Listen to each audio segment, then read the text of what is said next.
Hey everyone, and welcome to RPG Horror Stories with DnD Doge. In today's video, we have a tale about a player of a D&D podcast getting let go for being friends outside of the game, a story about a Dungeons & Dragons game literally going up in flames, and much more. But first, here's Alice to bless us against the psychic damage that some of these stories are sure to induce.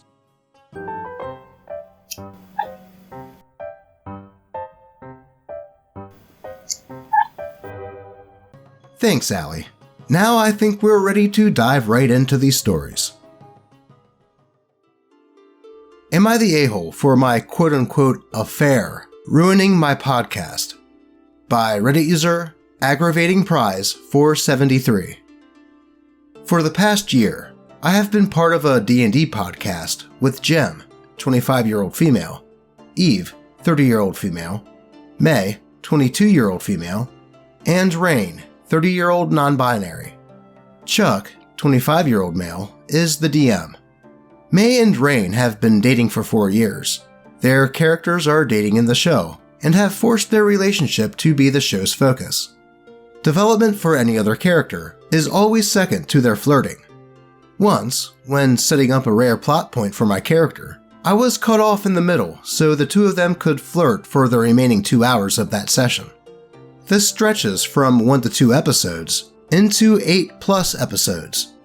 All the social media is about their relationship, with no mention of any other characters. I talked to Chuck about these issues, but he excused the behavior as May and Rain being big personalities that deserve more of the spotlight. There have been many other cases of problematic behavior by May and Rain, like censorship, keeping players from opportunities, and recording through medical issues. Recently, Eve left because of these issues. Jem, Eve, and I are pretty close from talking about issues that we have in our lives and the podcast. Last night, I was pulled into a group call with the cast and was fired from the podcast for quote-unquote inappropriate behavior. They said that Jem had told them details about our friendship. They demanded that I fess up to an affair with Jem and quote-unquote disgusting behavior, although everything they listed as problematic was just normal friend behavior. Jem was as confused as I was, as we were just friends, and we both said as such.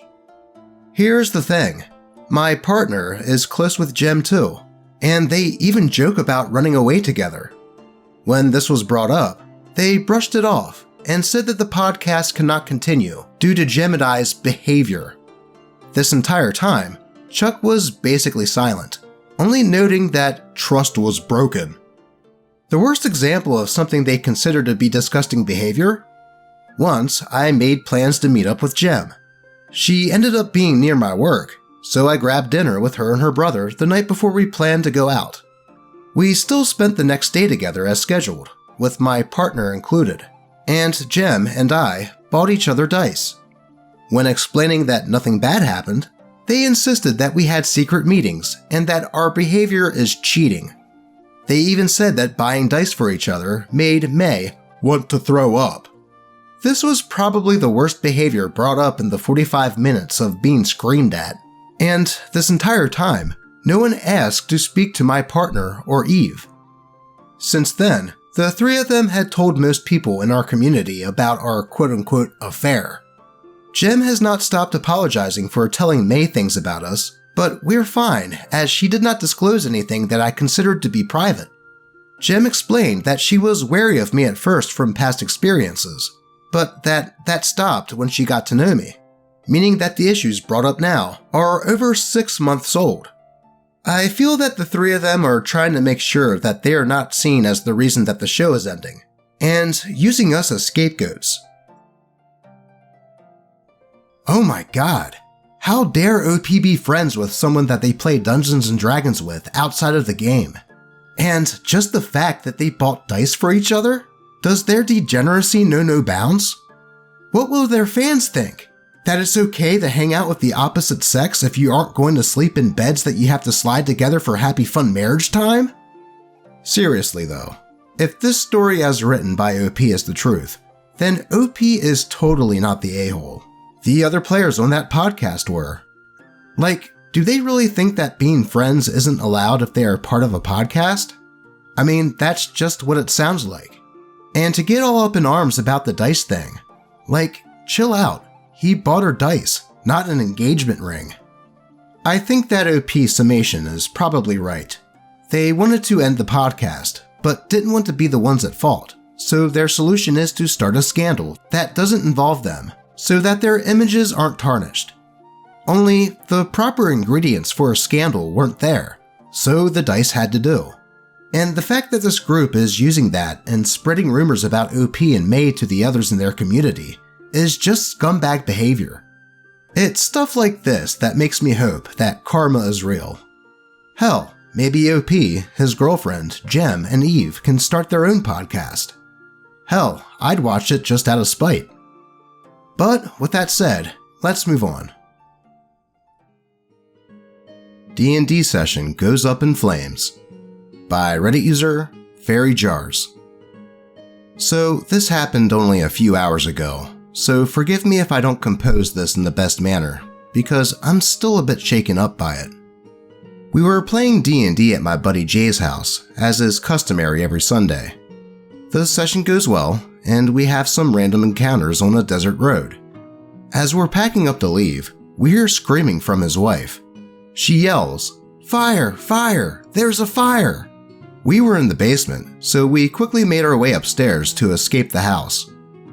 Through the back door at the top of the stairs, I see their shed fully engulfed in flames, and my buddy Jay rushes out the door with a fire extinguisher.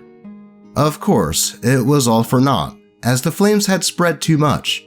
But by the time I got out the front door to put his dog in the car to keep it safe, I go to the backyard to retrieve him, and he's got a garden hose trying in vain to put the flames out.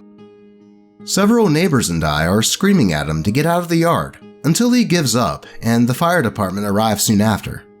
Several concerned neighbors who saw the fire before we ever noticed it had called the fire department. Thankfully, they arrived quickly.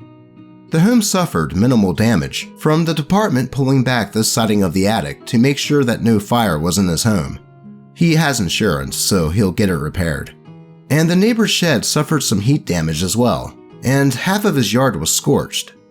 Thankfully, everybody is well and nobody was harmed. We were across the street from the smoldering remains of Jay's shed, as he then turns to me and asks, "So, same time next week?" Okay, who cast Fireball all willy-nilly like? But seriously, I'm glad to hear that everyone was alright, and that the fire department was able to put it out before it spread to Jay's or anyone else's house. At least it sounds like Jay was in good spirits regardless, as one of his main concerns after it was put out was whether or not they would be playing the next week. Now that's what I call dedication to the game. Let's move on. I don't know if I can play tabletop RPGs anymore. By Reddit user, Impressive Angle 532. While DMing, my players will interrupt me while I'm explaining things with their assumptions. While I'm engaging with someone for a specific player, the others will start conversations about their lives that end up pulling the attention of the player that I'm trying to talk to and lead into long tangents about movies or shows. They will complain about limitations of specific spells. No, a damage spell shouldn't be able to heal without any abilities that would cause them to heal. Or they will sometimes flat out be on their phones at the table. In my last game, one of the players fully stopped caring because they were tired and grumpy, and just kept saying that they wanted their character to die mid-combat because it was late, after table tangents took up more than half of the game. It's just not fun DMing anymore, and I get sassed for asking someone to at least tell me what they're doing before rolling. The tables I've been a player at have either been littered with people either going off on the same life drama and tangents about something they've seen to the point where only me and the DM were playing the game anymore, or people will seem to want to have drama between players. Not player characters, but the players above board. I just miss tabletop RPGs, when I could stay immersed in the game for a session, and questions were about rules that were just misunderstood, not outright arguing with the DMs, whether I'm the DM or not. I just needed to get that off my chest, I guess. Sorry for the rant. Damn, that does sound like that would start getting on my nerves. The way I see it, there are two options here. 1, talk to the other players and bring up the issues laid out in this post, and if they're mature adults, they'll listen and then try to pay attention to the game more. Or 2, they don't listen and continue making the game not that fun for you, at which point either kick the players that are causing the issue, or just find a new group to play with. I wouldn't let a couple of asshats ruin a hobby that sounds like OP enjoys greatly. And if OP can't find anyone local, there is always online groups. Plus, that is a great way to meet new people. Though, what would you all suggest here? But with that said, let's move on to today's final story. Pro tip: don't make that guy your DM. By Reddit user UVAMRC. My husband knew a guy, Kevin, from way back in high school. They were never friends, but they kept in touch through social media over the years. And so my husband knew that Kevin was low-key obsessed with D&D and was dying to join a group. So naturally, when we were looking for a new party member for the new campaign, he was invited for a one-shot homebrew with pre-made player characters. It was fun, we didn't see any red flags, and Kevin was over the moon that he finally got to play D&D himself. Heck, Kevin was committed to drive 2 hours every week, so we decided to bring him in for a new campaign. This paragraph is skippable, but it paints the full picture of Kevin's character, and why we let him get away with crap for too long. Kevin was a complete min-maxer and a rule warrior. My party members gave him some flack for lifting his background from some anime, but the worst part was, he wrote a magic weapon into his backstory and wanted to start with it in his equipment. We started at level 1, by the way. My husband was the DM, and he said that he'd allow it if the weapon was broken and unusable, and just for roleplay purposes. He says alright. In the first session, Kevin immediately goes off to find someone who could repair his weapon, and kept this up throughout the campaign. He'd often quote-unquote forget things that were of disadvantage for his character. He'd also argue with my husband about the interpretation of the rules every turn, and got aggravated if my husband finally cut off the discussion with, "The DM's decision is final." Kevin also made offhand remarks when anything good happened to my character, saying that it was just because I was quote-unquote sleeping with the DM. It was an annoyance, but outside of the game, Kevin was friendly and clearly extremely happy to be able to play, so we kind of rolled with it. Then, one time over pizza break, we caught Kevin looking at the DM's notes on the puzzle dungeon that we were doing. My husband pulled him to the side and wanted to kick him out of the party. Kevin got extremely upset and was on the verge of tears. He said he just wanted to impress us, wanted us to like him, and how D&D was everything to him. This guy didn't have much else going on in his life, so we felt kind of bad. My husband told him that he could stay if he seriously cleaned up his act. Also, no more discussion about the rules or fudging dice or quote-unquote forgetting things, or else he'd be gone. After this, Kevin behaved extremely well and clearly put his best foot forward to stay in the group. When our campaign ended, my husband, the DM, gave us a lot of space to write an epilogue about how our characters would go on and spend their lives. Our party wasn't very compatible in alignment and personalities, so we all went separate ways. I was attached to my character, but it was nice to let her retire in peace and wealth, and it felt finished to me. Kevin was very keen to DM the next campaign, and because my husband was a forever DM, he was happy to switch. From the get-go, we didn't have a lot of fun. The whole thing was an endless dungeon crawl, with the same group of 4 to 5 goblins around every corner. There was no roleplay, no puzzle element, no interactive environment. The plot was thin, and it solely revolved around my character and background, so it wasn't clear why the others would even help me. But the party went along because, hey, it was Kevin's first time as a DM. We also didn't want to be that party who just go do something else entirely. But we were just rolling for combat and counting XP non-stop for 4 sessions, and the combat wasn't even fun. Kevin just kept targeting my husband, a squishy class, every single combat, even if there were more obvious or closer targets. My husband had to make death saves pretty much every combat. Kevin was also extremely harsh on rulings regarding my husband and shut down every comment about it with "DM has final say." It really seemed he was suddenly getting back at him for the previous campaign. The opposite was true for me. I was never targeted in combat. We found great items, which were specific to my class and background, but the other players didn't get anything. The plot revolved around my character, and he eventually made it into a chosen one trope. Even my low rolls somehow succeeded. We didn't necessarily see this for the red flag that it was, because he was just a little inexperienced with girls, and probably didn't want to go too hard on me or my character or whatever. Though at this point, my husband and I told Kevin gently that we'd like some more roleplay and non-combat skill checks in the next campaign, because the whole dungeon crawler hack and slash video game thing just wasn't for us. And the next session started promising. We were resting, and 2 NPCs show up. It was my previous player character, a half-orc barbarian, and Kevin's previous player character, the gnome wizard.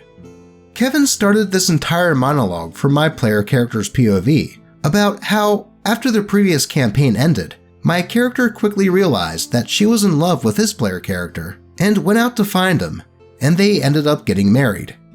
And then, the characters just left. After that, I wadded all my Fs. He just made her come out on stage to effectively erase the entire epilogue I wrote out for her, and it wasn't even relevant to the plot. It wasn't even interactive roleplay. It just seemed like it was either Kevin's confession of love, or getting back at my husband, or both. My husband was pissed, and we didn't hang out with Kevin after that.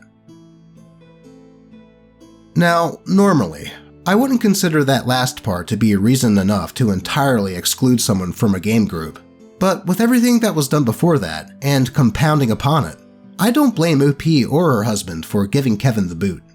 Just the fact that OP's husband told Kevin that he could have that OP weapon at the beginning of the game only as a broken roleplay thing, and for him to constantly derail things to try and get it repaired, was annoying enough. But then looking at the DM's note during break just shows that he was definitely being that guy.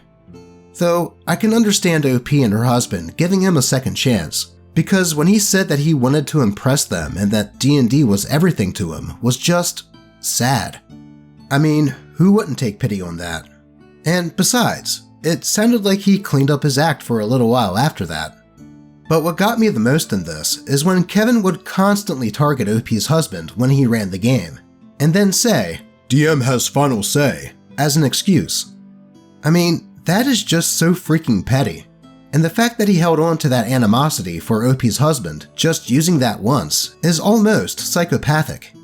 So yeah, when Kevin brought back their old characters out of the blue, just to state that what OP wrote after the previous campaign was no longer true, I can see that that was him doing so out of spite. Or because he had some infatuation with OP, if the seemingly special treatment in Kevin's campaign was any indication. So, good riddance, I say. But that is all I have for you today. As always, I appreciate all of you, and may your games remain horror story free. Until next time.